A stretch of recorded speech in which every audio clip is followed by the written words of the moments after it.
Income tax చట్టంలో పెను మార్పులకు డెడ్ లైన్ ఫిక్స్.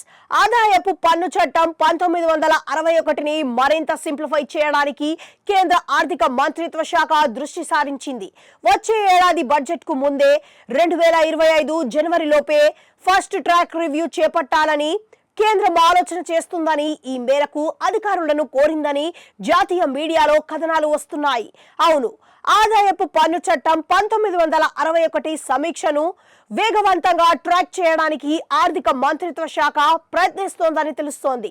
వచ్చే ఏడాది కేంద్ర బడ్జెట్ కు ముందు జనవరి 2025 నాటికి ఈ సమీక్షను పూర్తి చేయాలని లక్ష్యంగా పెట్టుకుందని అంటున్నారు.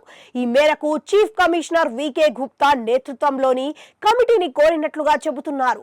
ప్రస్తుతం ఉన్న ఐటీ చట్టం 1961 నుంచి కాలం చెల్లించిన పలు సెక్షన్లు, సబ్ సెక్షన్లు, క్లాజులు సుమారు 120 వరకు ఉన్నాయని, అవన్నీ తొలగించబడతాయని భావిస్తున్నారు. ప్రధానంగా టెలికాం, ప్రత్యేక ఆర్థిక మండళ్లు, క్యాపిటల్ గెయిన్స్ లలో మినహాయింపులు లేదా తగ్గింపులు ఇందులో ఉంటాయని అంటున్నారు.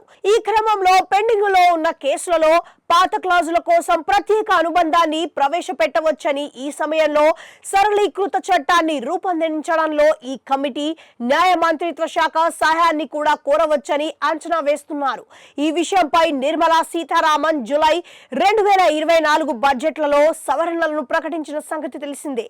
ఈ విషయంలో మరోపక్క అంతర్జాతీయంగా అనుసరించే అత్యుత్తమ పద్ధతులను కమిటీ పరిశీలిస్తుందని central board of director taxes chairman Ravi Agarwal గతంలోనే తెలిపారు.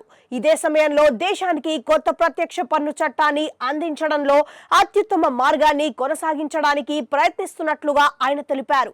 కాగా ఈ విషయంపై స్పందించిన నిర్మలా సీతారామన్ బడ్జెట్ 2024 నుండి 2025తో తాము సాధించాలనుకుంటున్న లక్ష్యాలను 4 స్పష్టం చేశారు. ఇందులో భాగంగా పన్నును సరళీకృతం చేయడం, పన్ను ఖచ్చితత్వాన్ని అందించడం, ట్యాక్స్ పేయర్ సేవలను మెరుగుపరచడం, వ్యాజ్యాన్ని తగ్గించడం అని తెలిపారు.